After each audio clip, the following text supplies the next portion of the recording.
어제 오후 4시쯤 면직 하루 만에 그리고 연휴 시작 하루 전 이진숙 전 방통위원장이 경찰에 긴급 체포됐습니다. 영등포 경찰서에 도착한 이 전 위원장의 손목에는 수갑도 채워져 있었습니다. 경찰은 현행범도 아닌 이 전 위원장을 왜 수갑까지 채워서 긴급 체포를 했을까? 이진숙 전 위원장의 체포를 두고 파장이 거셉니다. 양손에 수갑을 찬 채 경찰에 체포된 이진숙 위원장, 그 목소리부터 들어보겠습니다.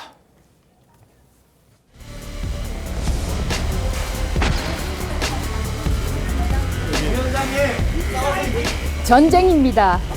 이 말을 한 여성이 떠오르네요. 이재명이 시켰습니까? 정청래가 시켰습니까? 아니면 개딸들이 시켰습니까? 방송통신위원회라는 기관 하나 없애는 것도 모자라서 이제 저 이진숙한테 이렇게 수갑을 채우는 겁니까? 방송통신위원회를 없앤 것도 모자라서 이제 수갑까지 채우는 겁니까? 라면서 강하게 반발했습니다. 격앙된 모습을 보여줬죠. 그리고 전쟁입니다. 이 말을 한 여성이 떠오르네요. 라는 말도 했습니다. 과거 지금 사진 나가고 있는데요. 이재명 대통령이 민주당 대표이던 시절 지금의 김현지 대통령실 제1부속실장이 보좌관이던 시절 이재명 대표에게 텔레그램 문자를 보낸 내용을 가지고 와서 이야기를 한 겁니다. 자, 양은경 변호사님, 왜 김현지 실장의 과거 발언을 언급했을까요? 지금 저 문자에 보시면은 김현지 실장의 과거 발언 중에 전쟁입니다라는 부분이 네. 있습니다. 그 부분을 한번 강조를 하고 싶었을 거예요. 이렇게 정말 어떻게 보면은 본인 입장에서는 정말 납득이 가지 않는 사유로 체포영장이 청구가 되고 그게 발부가 돼서 집행까지 되는 네. 이런 상황이면은 이거는 뭐 어떤 개인의 문제가 아니라 진영 간의 전쟁이다. 그런 거를 강조를 하고 싶었을 거고요. 또 하나 지금 자신에 대한 이 체포영장 이게 김현지 실장과 관련된 논란을 덮으려는 거 아닌가. 아하. 그 부분을 강조하기 위한 그런 목적도 있다고 보입니다. 네. 사실 이게 지금 인사 이동을 두고도 이게 국감 출석을 막아주기 위한 것이 아니냐 일각에서 그런 비판이 있지 않습니까? 그리고 실제로 나가는지 여부에 대해서도 뭐 이제 정무수석은 100% 나갈 거다라고 하지만은 과연 국회가 동의를 할 거냐 그게 의문이고 어쨌든 특정인의 출석 자체가 국감의 최대 이슈가 된 상황이기 때문에 네. 이거를 덮으려고 자신에 대해서 체포영장을 청구한 거 아니냐 아마 그 말을 강조하고 싶은 의도도 있다고 보입니다. 전쟁입니다. 라는 일단 선전포고 형식의 발언을 했습니다. 양은경 변호사님, 그리고 이렇게 긴급하게 이진숙 전 위원장을 체포한 혐의, 그 혐의는 뭡니까? 혐의가 이제 그 공직선거법 위반으로 사전선거운동 혐의입니다. 사전선거운동을 위반했다. 네. 그리고 이제 공직자로서 정무직 공직자로서 중립 의무를 위반했다라는 것인데 네. 이 부분이 상당히 좀 이례적이긴 합니다. 물론 이제 법상으로 이 사전선거운동이 금지돼 있긴 한데 그 동안에 단속됐던 사전선거운동 금지의 형태는 네. 주로 어떤 뭐 후보자로 나설 사람들이나 운동원들이 선거운동 기간 전에 뭐 간담회를 한다든지 좀 심하게는 뭐 금품 제공을 해서 회유를 한다든지 이런 식의 이를테면은 이 법조항의 취지가 그거예요. 네. 기간 전에 미리 하는 네. 그런 반칙을 단속하기 위한 거거든요. 근데 이제 이진숙 위원장 같은 경우에는 작년 8월에 유튜브에 나가서 그때 뭐 이재명 당시 이제 후보로 사실 정해지지 않은 상황인데 그렇죠. 네, 이재명 당대표에 대해서 이제 뭐 반대 발언을 했다. 이제 그런 부분들이 낙선 의도가 있었던 것이 아니냐. 그렇게 해서 지금 사전선거운동 위반 이러면서 입건이 됐는데 아마 법적으로 다툴 부분은 상당히 있어 보이긴 합니다. 알겠습니다. 이진숙 전 방통위원장이 유튜브에 나가서 했던 이야기, 어떤 것들이 있었는지 민주당에서 문제 삼고 있는 그 발언 들려드리도록 하겠습니다. 보수의 여전사 참 그 감사한 말씀이고요. 가짜 좌파들하고는 우리가 싸우는 전사들이 필요하다 실질적으로. 국민이 자유파, 국민이 부여한 자랑스러운 간판입니다. 보수 여전사 이재명. 감사합니다. 민주당이나 이 좌파 집단은 우리가 상상할 수 있는 모든 것을 하는 집단이다. 그리고 우리가 상상하지 못하는 것도 하는 집단이다. 자, 저 발언들이 있었습니다. 그리고 이재명 대통령의 당선을 막기 위한 목적의 사전 선거 운동이라는 건데요. 이 전 위원장 측은 이렇게 설명하고 있습니다. 발언 당시에는 조기 대선이 정해지지도 않은 시점이었다. 물론 기간 전에 미리 하는 게 사전선거 운동 이게 이제 그걸 막기 위해서 이런 법안들이 있긴 하지만 아직 대통령 선거가 있을지도 모르고 없을 수도 있었던 그 상황에서 저런 얘기했던 게 이 사전선거 운동을 위반한 것이냐라는 지적들이 나오고 있는 겁니다. 김기현 대변인 어떻게 보셨습니까? 계엄을 예측하고 네. 그다음에 탄핵을 예측해서 이재명 당시 대표가 후보가 될 거라는 그런 상상, 네. 그런 어떤 대단한 상상 아닙니까? 그런 하에서 그런 얘기를 했다는 건데 저는 무엇보다도 이 얘기를 할 수밖에 없었던 이진숙 당시 방통위원장이 할 수밖에 없었던 그 맥락을 봐야 된다고 봅니다. 네. 왜냐하면 뜬금없이 이진숙 방통위원장이 유튜브에 나와서 저 얘기한 게 아니라 탄핵이 됐습니다. 네. 근데 탄핵이 됐는데 왜 탄핵이 됐느냐? 근무한 지 하루 만에 탄핵이 됐습니다. 탄핵이 됐는데 왜 탄핵을 시켰냐? 민주당이 끊임없이 방통위원장 4명에 대해서 아주 집중적으로 했습니다. 네. 이동관, 김홍일, 그다음에 직무 대리했던 이상인, 그리고 급기야 이진숙 방통위원장에 대해서 했는데 그 이유는 뭐냐? MBC의 대주주인 박문진 이사가 임기가 끝났습니다. 네, 네. 근데 그 임기를 끝난 임기에 대해서 새로운 이사를 임명하려고 하는데 민주당 입장에서는 호의적인 MBC의 관계 속에서 옛 언론 노조 출신의 사람들이 수뇌부에 있는 것을 원하거든요. 그렇기 때문에 방통위원장을 탄핵을 시켜서 방통위의 어떤 인물, 실질적인 어떤 일을 못하게끔 한 겁니다. 네. 그렇다면 이걸 봤을 때 이 얘기를 할 수 있는 거죠. 내가 탄핵된 거는 내 개인적인 게 아니라 네. 나의 탄핵을 통해서 방통위를 무력화시킨 거다. 그러니까 민주당은 민주당이나 좌파 집단은 우리가 상상할 수 있는 모든 것을 하는, 그리고 네.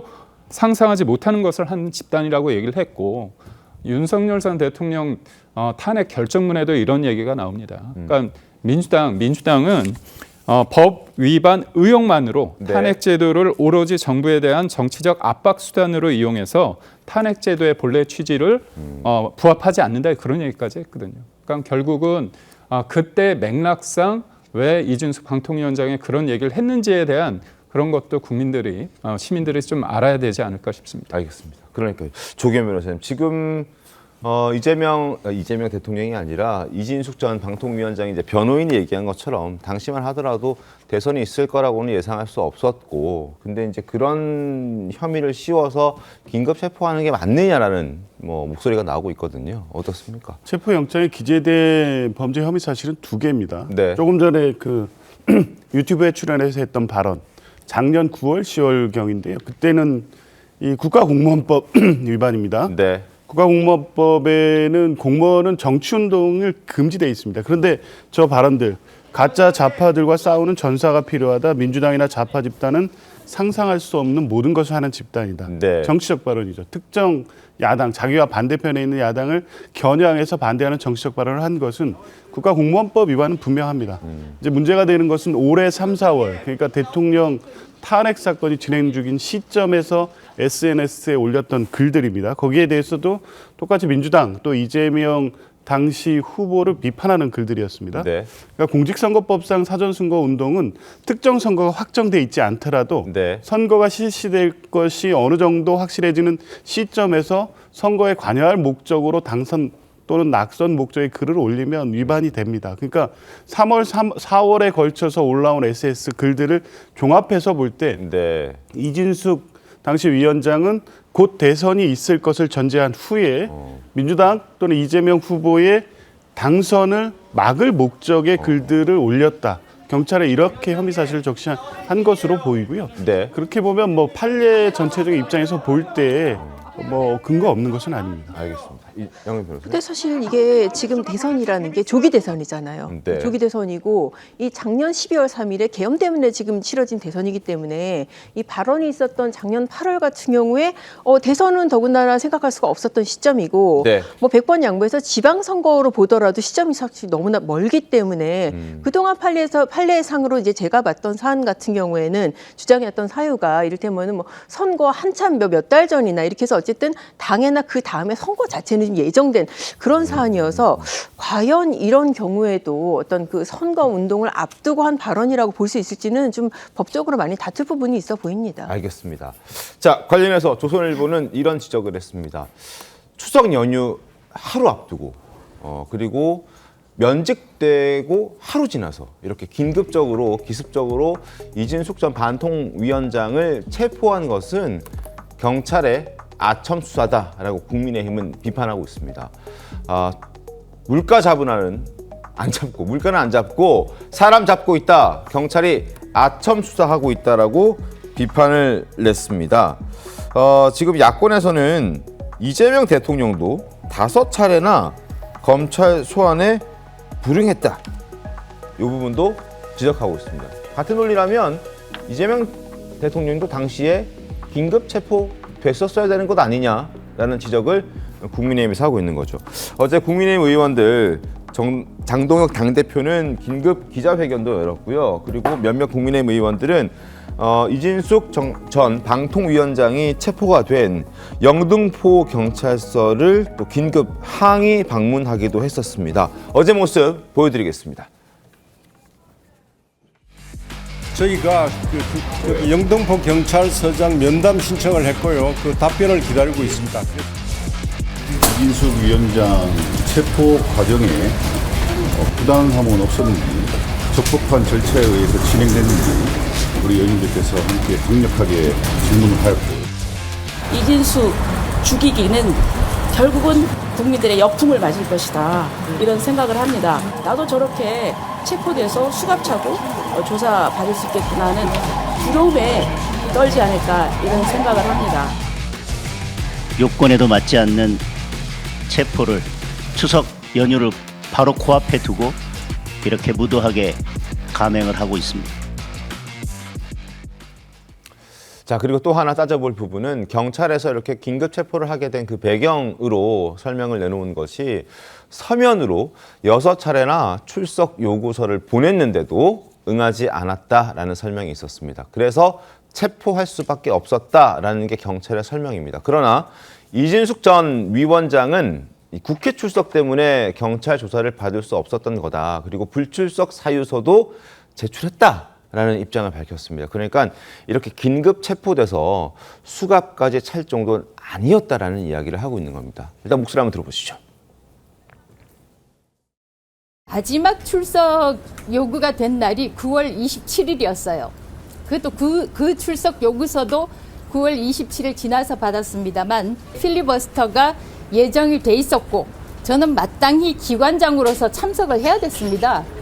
국회 출석하느라고 영등포 경찰서 못 온 걸 가지고 이제 저한테 지금 이렇게 수갑을 채우고 있습니다, 여러분.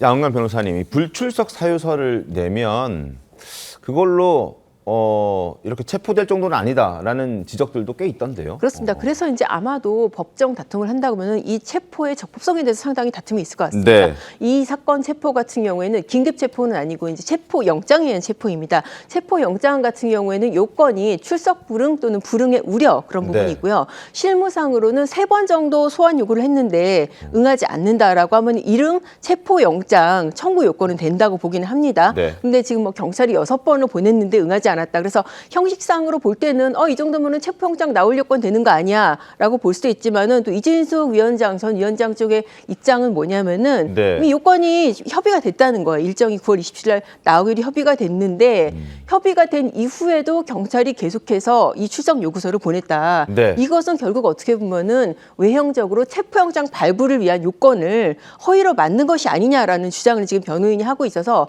아마 이 부분에 대한 다툼이 상당히 있을 것으로 보입니다. 알겠습니다. 그리고 체포 소환과 관련해서 지금 임무영 변호사, 그러니까 이진숙 전 방통위원장 측의 변호인에 따르면 1차에서 3차 소환은 출석 일정에 대한 조율이 없는 일방적인 엉터리 소환이었다라는 주장도 하고 있고요. 4차에서 6차 소환은 이미 출석 일정이 정해진 상태에서 소환 불응이라는 외관을 착출하기 위한 허위 소환이었다. 뭐 이런 주장도 지금 하고 있는 상황입니다. 어떻습니까, 조계현 변호사님? 그 주장대로면 법원이 영장 발부 안 합니다. 그러니까 체포 출석 불응이라든가 불응할 염려 좀 엄격하게 판단하죠. 그러니까 6번의 출석 요구가 있었다고 하면 물론 아주 특별한 상황이 있을 때는 경찰과 협의를 통해서 일정 조정합니다. 근데 영장까지 청구하는 정도의 사유면 분명히 정당한 사유가 없음에도 불구하고 다른 목적으로 출석 일정에 응하지 않는다고 판단될 수 있는 거죠. 네. 그러니까 최근에 이준숙 전 위원장의 상황을 보면 국회에서 이 정부조직법 통과 직후 그 이전부터 계속 정치적 발언을 하면서 이 국면을 본인의 정치적 몸집을 키우기 위한 그 정치적 상황으로 이용하지 않습니까? 아마 그 조율 과정에서 법이 통과되고 방송통신미디어위원회 이 법이 발효되면 네. 자동 면직되는 시점까지 이 상황을 이용하기 위해서 출석에 계속 불응하고 있었던 겁니다.